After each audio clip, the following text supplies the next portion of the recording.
tardinha, meus amores, como vocês estão, hein? Terça-feira, o vídeo de hoje está sendo gravado na terça-feira, tá bonito o nosso dia, tá ensolarado, estou animadinha.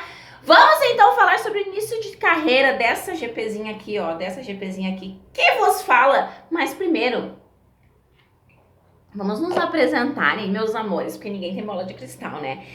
Quem vos fala? Mel Melancia, diretamente de Canoas, região metropolitana de Porto Alegre. O meu local, ó, fica grudadinho na Estação Matias, são menos de 100 metros, ó, desta estação. E venha ver, Melzinha, venha ser feliz com mamãe. Mamãe está ficando até às 17 horas de novo. Ai, amores, eu sou uma mamãe pra vocês, tá?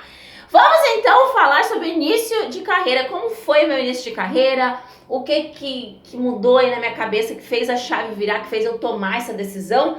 Gente, videozinho feito conforme o pedido de uma... videozinho feito respondendo pergunta de uma inscrita, tá? Foi uma menina, me perdoa, não peguei o nome, eu sou dessas, mas um beijão pra ti, vídeo especialmente pra ti, espero que tu goste. E vídeo para outras pessoas também que, né, que me conhecem, mas que não pegaram aí eu falando sobre isso na minha carreira. Lembrando que eu já devo ter vídeo sobre isso, só que, gente, eu tenho muito vídeo no meu canal. Então é bom que a gente sempre esteja renovando esses vídeos, né? Então vamos lá. Gente, a época de vida, assim, o momento de vida que eu tava, quando isso aconteceu, eu tava assim, com 24 para 25 anos. Eu tava com 2 filhos pequenos, eu tinha um bebezinho de colo, que não caminhava ainda. Então, meninas que já têm filhos, que me assistem, sabem que não é a época mais doce da vida da mulher. É uma época muito bonita, a mulher ter os filhos, né? A mulher não é mais sozinha, gerou uma vida, cria aquela vida, cuida. É muito bonito na teoria. Mas, gente, é uma época... Eu tenho 2 filhos, né? As 2 gravidezes, os 2 pós-parto ali, né, o nenenzinho pequeno, toda essa função ali que envolve, foi muito complicado pra mim. E eu conversando com outras mulheres que têm filhos também, elas me relatam quase todas a mesma coisa. É muito raro uma mulher que teve toda a gestação, que ganhou o bebezinho, que, né, que aconteceu tudo normal, sem nada de ruim, sem nenhum sofrimento. Eu acho que a gente fica muito fragilizada, então parece assim que é um momento que a vida ainda dá uma endurecida pro lado da gente. Quando eu tive os meus filhos, parece assim que a vida parou um pouco de ser gentil comigo, parece que as coisas foram ficando mais duras pro meu lado. Foi um momento, né, amores? Passou, aconteceu, mas passou. Mas não tem como eu não deixar de ressaltar isso. Realmente foi uma época que a vida foi bem dura comigo mesmo, tá? Então eu tava nessa época aí, criando os filhos. Eu moro sozinha desde muito tempo, né? Então eu morava sozinha, pagava aluguel. Eu tava numa empresa trabalhando há 11 anos, 11 meses numa empresa de call center. Call center você sabe como é que é, né, gente? Não é as mil maravilhas, é um trabalho cansativo e tudo. Eu trabalhava poucas horas por dia, então o meu salário era uma miséria, tá? Ainda falando sobre o momento de vida, vamos tocar um pouquinho no passado. Eu tava solteira, né? Eu fiquei sempre solteira, tive meus filhos solteira, graças a Deus, foi a melhor coisa que eu fiz, foi ter meus filhos solteira. E assim, gente, se eu disser pra vocês, ai, como eu sofri na mão dos homens, como eu tive relacionamentos que me fizeram mal, gente, não, tá? A minha realidade não foi. Eu tive muitos companheiros legais, né? Muitos, a namoradeira. Lembrando que eu não fui muito namoradeira, gente, eu fui putanheira. Namoradeira não, eu tive poucos namorados assim antes de começar a fazer programa. Mas os poucos que eu tive foram caras que me trataram muito bem. Tivemos boa convivência, foram pessoas que não me fizeram mal. Sempre tem, né? Toda mulher tem, né? Não tem como a mulher se safar disso, de ter encontrado um filho da puta no caminho. Obviamente que eu encontrei também, né, amores? Vocês não iam achar que eu ia passar a mão nessa montoeira de homem e não encontrar um FDP, hein, pra dizer que já foi meu. Já tive o filho da puta, sim. Mas assim, gente, não vou dar os créditos de eu ter me tornado garota de programa por causa desse grandíssimo filho da puta. Bem capaz, tá? Jamais eu vou dar os créditos. Mas acho que contribui, né? Tudo que é negativo que aconteceu antes de eu fazer programa, por eu não ter aquela experiência, por eu não ter esse jogo de cintura, então, né, então foi, e contribuiu, né, tudo que foi negativo que passou, contribuiu para que eu tomasse essa decisão, tá, mas só para explicar para vocês, porque as pessoas tomam essas decisões por N motivos, né, porque ficou desiludida, porque precisa de dinheiro, porque viu uma amiga fazer e quer fazer também, porque quer um dinheiro para comprar tal coisa e depois vai parar, então cada uma tem seu motivo, nenhum dos motivos é menos nobre, né? A pessoa quer fazer, vai lá e faz, ela só precisa do motivo. Se ela tem, ela vai. Só que assim, o meu motivo foi o seguinte. Eu sempre tive um ficantezinho, né? Ia trabalhar num lugar, arrumava um pra ficar. Eu ia fazer tal coisa no lugar, arrumava alguém. Sempre foi assim. É um vírus que anda comigo. E daí eu comecei a notar, porque daí eu comecei acho que por ter tido os filhos, comecei a analisar as coisas de outra maneira, assim. Eu fiquei pensando, peraí. Eu notava que esses caras, eles tinham um ponto em comum, os que eu saía. Eram caras que muitas vezes não me satisfaziam sexualmente, né? E, gente, satisfazer a pessoa sexualmente não é só gozar, tá?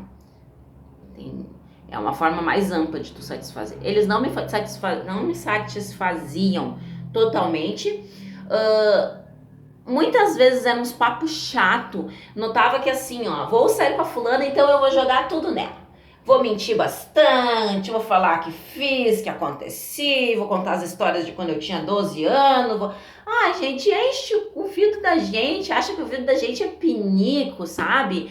Então, essas coisinhas foram me somando, fora que o cara não te reconhece em nada, não te dá um presente, não te leva pra sair num lugar legal, não... Gente, sair num lugar legal, presente, nossa, esse programa, essa pobreza. Gente, pra quem não tem nenhum papo interessante pra oferecer, então que ofereça um presente, né? Então que ofereça sair num lugar legal, comer num restaurante bom, ir olhar, apreciar uma vista interessante e fazer uma viagem, né? Porque se o cara não tem muito o que oferecer, que dê alguma coisa, né? Então eu comecei a analisar essas coisas e fui pensando, mas eu tô fazendo até papel de idiota.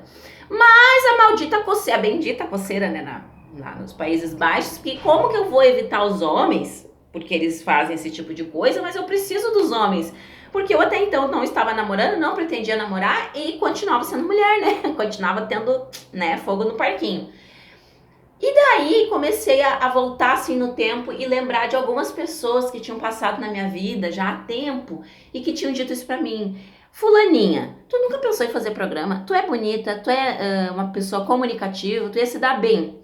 E eu nunca levei isso como ofensa, tá, gente? Muitas pessoas levam isso como uma ofensa. Eu não me senti ofendida nem nada. Gente, eu me senti até lisonjeada. Nunca me senti ofendida porque as pessoas que me falaram isso falaram no intuito de ser uma pessoa comunicativa, de ser uma pessoa, de tá dando um toque, uma dica que de repente ia ser melhor pra mim. Pela questão aqui, ó, gente, eu passei muita dificuldade financeira na minha vida. Então eu voltei assim e comecei a... Sabe quando tu começa assim a montar o quebra-cabeça? Comecei a pensar naquilo, gente. Eu não vou dizer pra vocês quando que foi que eu tomei a decisão. Mas eu posso garantir pra vocês que eu dormi numa noite com um pensamento e no outro dia, quando eu acordei, eu já tinha tomado decisão. Que era isso que eu ia fazer. E demorou 3 meses ainda pra mim fazer, mas eu já tinha tomado a decisão. Depois que eu tomei a decisão, eu ia fazer e ponto final, porque eu sou dessas. Eu boto uma coisa na cabeça, é mais fácil arrancar a cabeça do que a ideia. Então, vai ser isso que eu vou fazer, vai ser isso que eu vou fazer. Fui pra internet, né, lembrando que eu, né, o Wi-Fi nem sonhos, né. Peguei meus dados móveis lá e entrei muito em blog. Eu entrava muito em blog, porque a minha internet era ruim, eu não conseguia assistir vídeo, então eu lia. Eu li blog, eu li conto das GP, que não eram contos sensuais, eram contos contando, 8 horas da manhã, tô pegando o carro, tô indo no motel, tô indo atender, vou pegar um táxi, vou fazer, tenho tal hora, tenho tal cliente. Ai, gente, eu li aquilo, eu ficava pensando, meu Deus, é isso que eu quero. Ai, eu ficava assim me imaginando, cada história que eu lia, eu imaginava que eu era uma delas. Ai, gente, era tão bom. Hoje em dia, voltando assim, pensando, parece uma coisa tão besta, né? Ai, gente, era tão bom aquilo, assim, tudo que eu sonhei, tudo que eu queria, eu consegui realizar de uma forma bem melhor ainda do que eu imaginei que ia ser. Nossa, gente, de verdade, assim, ó, é muito bom relembrar isso mesmo. Então eu li muito sobre aquilo. Quando eu comecei a me sentir mais íntima daquele mundo, porque até então eu tinha tomado decisão, mas aquelas pessoas, aquele mundo, aquele palavreado, palavra programa, palavra oral, palavra anal, tudo isso era muito estranho para mim. Depois que eu me familiarizei um pouco, eu tomei a decisão difícil decisão, né? De marcar uma entrevista num privê. Gente, eu odiei aquele lugar. Nossa senhora, era um prédio enorme. Não tinha nada de terrível no prédio, mas era um prédio grande, assim, eu tinha medo deles me trancarem lá dentro. Porque daí tu começa assim, tu entra numas de que todo mundo é sem vergonha, de que tem pessoas lá que vão te sequestrar, que vão fazer coisas contigo, sabe? A gente viaja na maionese. Então eu fui lá, né, apertando, mas fui.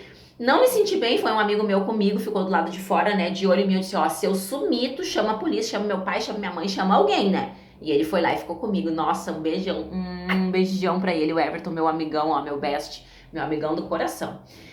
Então não rolou, né, gente? Aí nisso, fui aqui, fui ali, não queria andar com ele sempre pendurado comigo, porque ele tinha as coisas dele pra fazer, ele também trabalhava, né?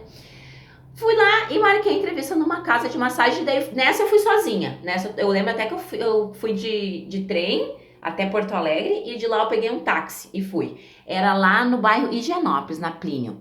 Fui lá, fiz uma entrevista e gostei da menina, da dona da casa. Aí conversamos tudo, ela foi muito, sim, sensível comigo, me explicou tudo, acreditou que eu nunca tinha feito. Nesse outro lugar que eu cheguei, eles deram uma tirada assim com a minha cara, tipo, ah, tu nunca fez, né? Ai, gente, são coisinhas desse tamanho que quando a gente tá começando a se noja, gente. Então, quando ela disse assim, então tá, então segunda-feira tu começa, pode ser? Pode ser. Era março de 2014. Eu fui na empresa na sexta-feira mesmo, porque eu tinha ido na sexta com ela, né, falar com ela na entrevista. Voltei, fui na sexta-feira lá no meu trabalho, pedi as contas e saí. Fui na cara e na coragem, gente. E na época eu simplesmente estava seguindo meu coração e não tive tempo de apreciar ali, né, a vista, de olhar o caminho.